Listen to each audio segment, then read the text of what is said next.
certo? Então essa casa é histórica e foi uma ideia maravilhosa que os netos tiveram de restaurar isso aqui e transformar no Museu da Família. Isso aqui não é melancólico, não é saudosismo, isso aqui é cultura. Isso aqui é cultura. É muito importante para as futuras gerações saber como é que se constrói uma história, uma família, e, enfim. Para termos mais uma ideia do que representa essa casa está aqui, ela foi construída, mas antes dessa casa havia uma outra casa a mais ou menos uns 500 metros aqui para o lado do Poente, mais para o lado de Monte Santo. E essa casa era do pai do cidadão que construiu essa casa aqui. Era o Tomás Villanova.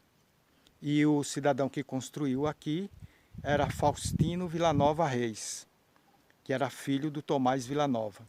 E o Tomás Villanova foi o primeiro morador, foi o fundador do Sítio dos Poços.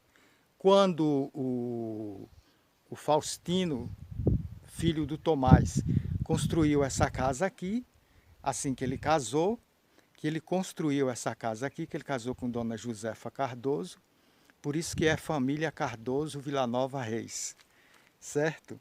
Então, ele construiu aqui e aqui passou a se chamar Sítio do Tomás, certo? Lá era a Fazenda Poços, que era do Tomás, aqui do filho do Tomás, e passou a se chamar Sítio do Tomás, certo? Então, o Tomás Villanova, foi o primeiro morador daqui. Então, quando os soldados que vinham para combater no Canudos, os soldados que eram mandados, soldados do exército que eram mandados pelo governo para vir combater o movimento de Canudos, certo?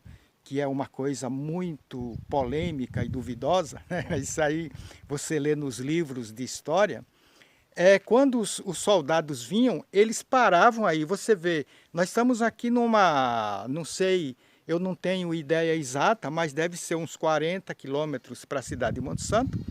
E aqui era município de Monte Santo. E eles desembarcavam em Monte Santo, né? E vinham a pé esses, sei lá, 40 quilômetros ou 30 e poucos quilômetros, eu não sei exatamente quanto, me desculpem, mas eu não sei exatamente quantos quilômetros. Mas digamos que sejam 30 quilômetros. E eles vinham a pé. E eles descansavam aqui na Fazenda Poços, que era do seu Tomás. Aí dizem que o seu Tomás Villanova era apoiador, mas não é. É que eles paravam aí. E naquela época ninguém negava uma visita, não negava um pedido de hospedaria. Então eles descansavam aqui e daqui eles seguiam para o Canudos. É bastante polêmica essa história de Canudos, nós sabemos, e muitas vezes as pessoas são até acusadas, né, de terem apoiado esse ou aquele, mas não se trata exatamente disso. Isso acontecia também com o Lampião. O Lampião vinha muitas vezes dessa região, o bando de Lampião, eles vinham aí da cidade de Monte Santo. Quando eles chegavam aqui, ou eles vinham daqui de Euclides da Cunha, que não era Euclides da Cunha, era o Cumbe, que era o Cumbe do Major, que era exatamente um irmão do Tomás. E muitas vezes eles vinham de Euclides da Cunha, que está a 45 quilômetros de distância daqui.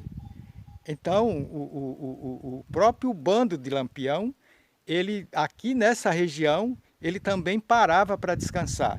E daqui ele seguia para Jeremoabo.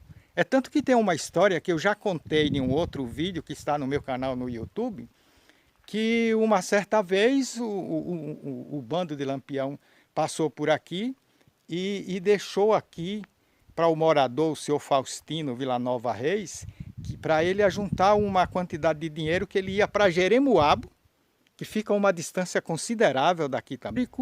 Aqui era caminho para Canudos, Jeremoabo e toda essa região, a pessoa tinha que passar aqui. Como está uma distância considerável, de 40, 50, 30 quilômetros, e aqui está centralizado, então essas pessoas quando vinham, certo? Elas tinham que descansar e pernoitar aqui na região. E aqui só tinha uma casa, que era a casa do Tomás Villanova, pai do Faustino Villanova, que foi quem construiu essa casa aqui, Faustino Villanova Reis.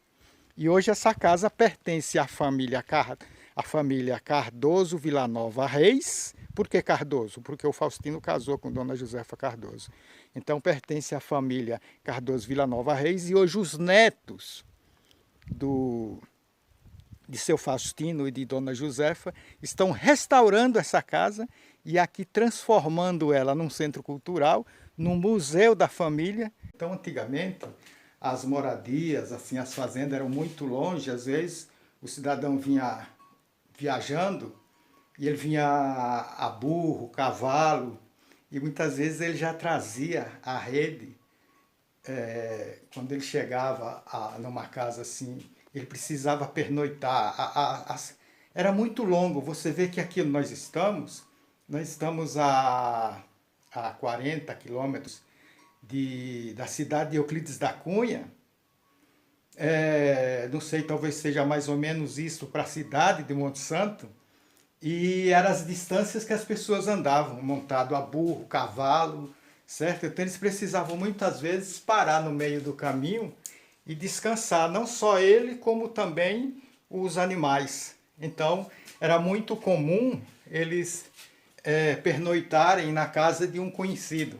E essa casa aqui ficava num ponto estratégico, que tem uma distância para a cidade de Monte Santo, para a cidade de Euclides da Cunha, para Canudos, Uauá, e aqui está mais ou menos centralizado. Então as pessoas quando Jeremoabo, está todo aqui nessa região, nessa micro-região, então as pessoas quando se deslocavam de uma cidade para outra, eles vinham montado a burro, cavalo, às vezes até jumentos, e aí eles precisavam pernoitar no meio do caminho ou descansar um pouco para descansar tanto a pessoa quanto os animais. Então essa casa aqui ela fica num ponto estratégico. Esse caminho aqui, onde fica essa casa, é citado em vários livros da história no Brasil. Nos Sertões, de Euclides da Cunha, e outros livros de outros escritores que escreveram sobre essa região, sobre a Guerra de Canudos, sobre o Lampião, a história de Lampião. Então, passa aqui por essa região, certo? E essa casa, por isso que essa casa é histórica. Então, a justificativa desses tornos aqui é muito comum em casa antiga como essa, que tem mais de 100 anos. Essa casa deve ter em volta de 150 anos. É muito comum isso, ter vários tornos para pendurar as coisas e tornos para armar rede. É muito comum isso. Isso aqui é um casarão, tem muitos cômodos. Eu estou pintando agora, estou terminando. Quando eu terminar, eu vou fazer um vídeo mostrando toda a casa. Eu quero que você me acompanhe no meu canal no YouTube. Não é todo mundo que tem a oportunidade de ter uma história como essa e poder contar. Se inscreva no meu canal e muito obrigado. Quando se inscrever, ative o sininho para quando eu postar uma coisa boa, interessante como essa, você poder acompanhar.